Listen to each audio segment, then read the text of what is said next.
Le Burkina Faso, pays de plus de 17 millions d'habitants situé en Afrique de l'Ouest, connaît aujourd'hui l'une des plus graves crises de son histoire.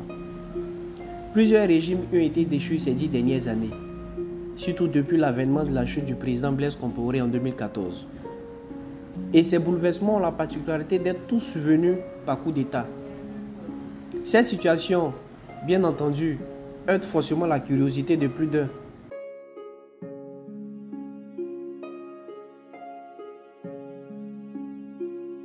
À présent, l'on se demande comment ce pays a-t-il pu gérer la succession de ses régimes précédents depuis son indépendance en 1960 jusqu'en 2014.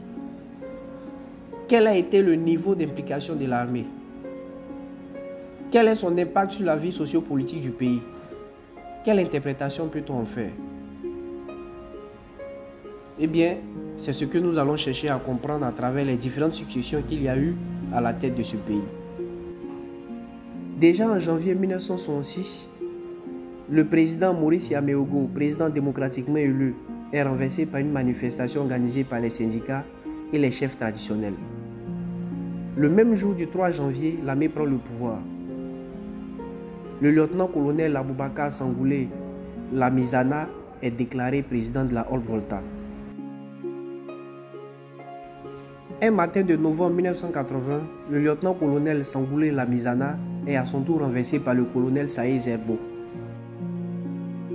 Le 7 novembre 1982, soit 2 années après, il est évincé du pouvoir par le commandant Jean-Baptiste Ouédraogo.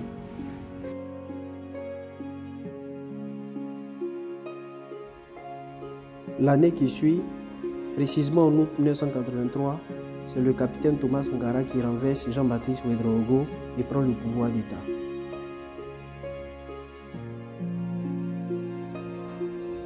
Puis vint ce fameux jour du 15 octobre 1987 où le capitaine Blaise Compaoré, très proche ami de Thomas Sankara, l'assassine et récupère le pouvoir d'État. Après presque 3 décennies à la tête de ce pays, le capitaine Blaise Compaoré est surpris un bon matin de 2014 par un soulèvement populaire. L'armée termine le travail et installe le lieutenant-colonel Yacouba Isaac Zida.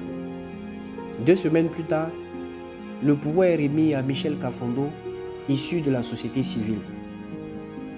Il a alors pour mission d'organiser les élections présidentielles afin de permettre au peuple burkinabé de renouer avec la démocratie perdue depuis 1966.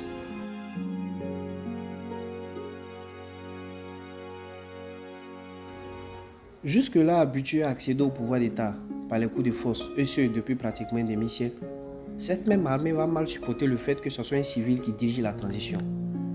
Et c'est comme ça qu'en 2015, seulement une année après, le général Diendéré va tenter de renverser le président intérimaire Michel Kafando, mais il échoue. Malgré tout, 1 mois plus tard, le président Kafando finit par organiser la présidentielle qui voit l'élection de Christian Mack Kaboré. Il devient alors le 2e président démocratiquement élu dans l'histoire du Burkina Faso.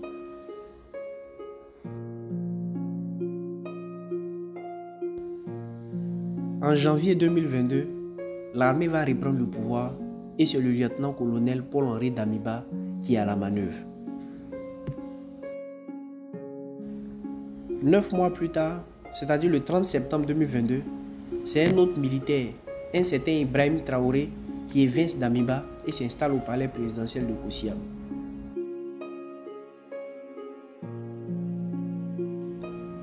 À ce jour, le Burkina Faso n'a connu que 13 années de démocratie au terme de 62 années d'indépendance. Avec 9 coups d'État militaires en presque 50 années, il est vraiment difficile de réaliser l'impossible en avançant sur la voie du développement.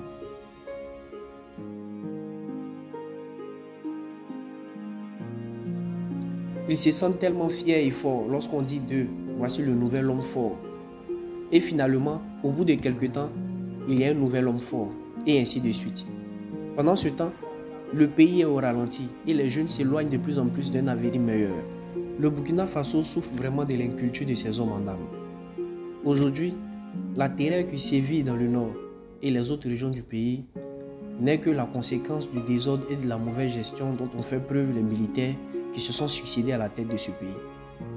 Yako peu burkinabé, victime des hommes en armes.